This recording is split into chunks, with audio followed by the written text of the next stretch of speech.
Hello friends, आज की इस वीडियो में हम बात करेंगे स्लिप रिंग मोटर और स्क्विरल केज मोटर के बारे में।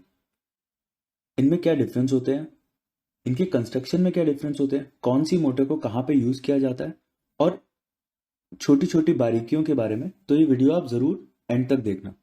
आपको इस वीडियो में पूरा पता लग जाएगा कि स्लिप रिंग मोटर क्या होती है, उनको कहाँ यूज़ किया जाता है, और स्क्विरल केज मोटर कहाँ क्या होती है और उनको कहाँ यूज़ किया जाता है।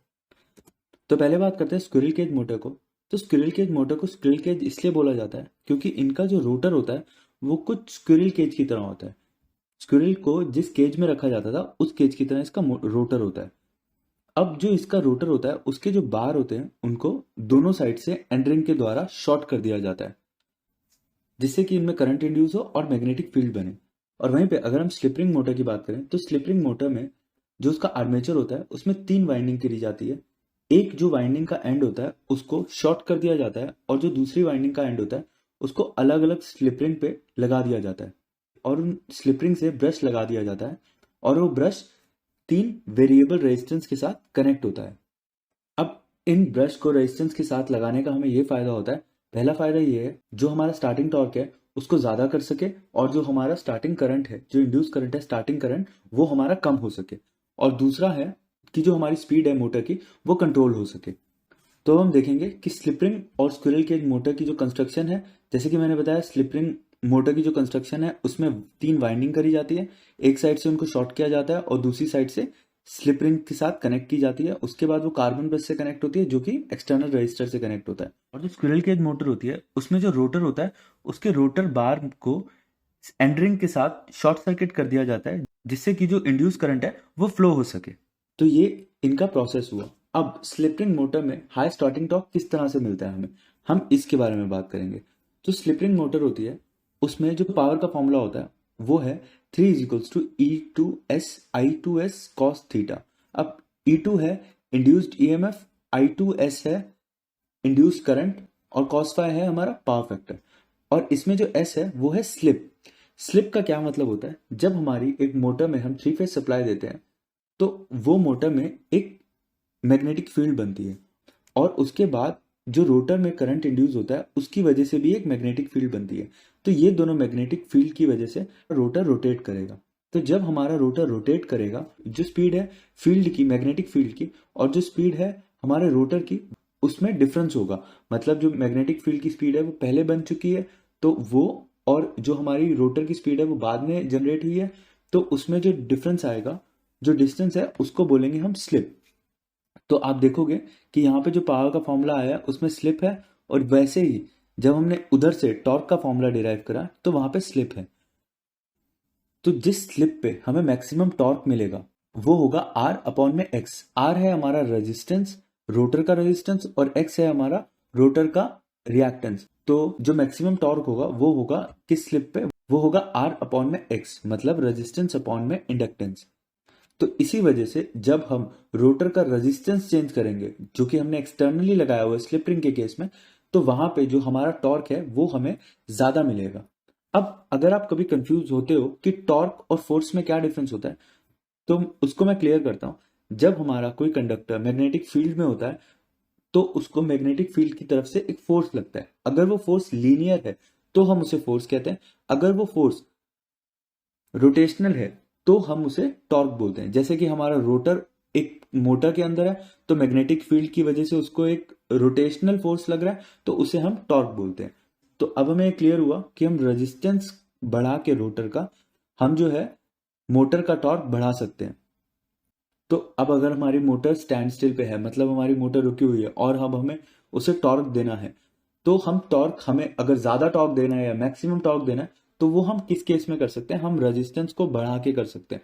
और रेजिस्टेंस को बढ़ाने से मतलब है, अब जैसे कि मैंने बताया था हमारा मैक्सिमम टॉर्क जो अटेन होगा वो एस केस में होगा 1 में, तो हमारा जो रेजिस्टेंस है वो हमारे रिएक्टेंस के इक्वल होगा, तभी हमारा जो मैक्सिमम टॉर्क है वो अटेन होगा। अब जो रोटर का रेजिस्टेंस है, हमने रजिस्टर तो एक्सटर्नली लगा दिया, पर कितना हमें एक्सटर्नली रजिस्टर लगाना है कि हमें मैक्सिमम टॉर्क मिले, तो वो हमारे रिएक्टेंस से ज्यादा नहीं होना चाहिए। ऐसा नहीं है कि हमने कितना भी रजिस्टर लगा दिया और हमें बहुत हाई टॉर्क मिल जाएगा, ऐसा नहीं है। हमें जो बेस्ट या मैक्सिमम टॉर्क मिल सकता है वो मिल सकता है जब हमारा R2 इक्वल होगा x2 से, मतलब जो हमारा स्लिप है वो इक्वल होगा 1 से, तो ही हमें जो स्टार्टिंग टॉर्क है वो अच्छा मिल सकता है। और अब इसमें एक और पॉइंट, जब हम स्टार्ट करते हैं स्लिप रिंग मोटर को, तब हमारा जो स्टार्टिंग टॉर्क होता है हमें तभी ज़्यादा चाहिए, तभी हम एक्स्ट्रा रेजिस्टेंस ऐड करते हैं। पर जैसे ही हमारी मोटर एक स्पीड अटेन कर लेती है, फिर हमें धीरे धीरे कर तो उसका जो रजिस्टर है वो हमें कट ऑफ करना होता है या कट आउट करना होता है, जिससे कि अब हमारी स्पीड अटेन हो गई है, तो अब हमें उसे रजिस्टर की ज़रूरत नहीं है, जिससे कि हमारी एफिशिएंसी अच्छी आ सके। तो अब हमें ये क्लियर हुआ। पहले कंस्ट्रक्शन पॉइंट ऑफ व्यू से देखते हैं। तो स्लिप रिंग मोटर में स्लिप रिंग्स लगी होती हैं और वाइंडिंग होती है जो एक साइड से शॉर्ट होती है तार कनेक्शन में, और एक साइड से हर एक वाइंडिंग अलग अलग स्लिप रिंग के साथ कनेक्ट होती है, जो कि बाद में कार्बन ब्रश से कनेक्ट होती है रजिस्टर्स के साथ। और ये जो रजिस्टर होते हैं वेरिएबल रजिस्टर होते हैं। वहीं पे अगर हम स्क्विरल केज की बात करें, तो स्क्विरल केज में जो हमारे बार होते हैं वो एंटरिंग से शॉर्ट किए जाते हैं, जिससे कि जब इंड्यूस्ड ईएमएफ बने और मैग्नेटिक फील्ड बने तो सर्किट क्लोज रहे। अब जो स्लिप रिंग मोटर होती है उसमें हमें हाई स्टार्टिंग टॉर्क मिल सकता है, क्योंकि हम उसमें एक्सटर्नल रजिस्टर दे रहे हैं। वहीं पे अगर हम स्क्विरल केज मोटर की बात करें तो वहां पे हमें हाई स्टार्टिंग टॉर्क नहीं मिलता है।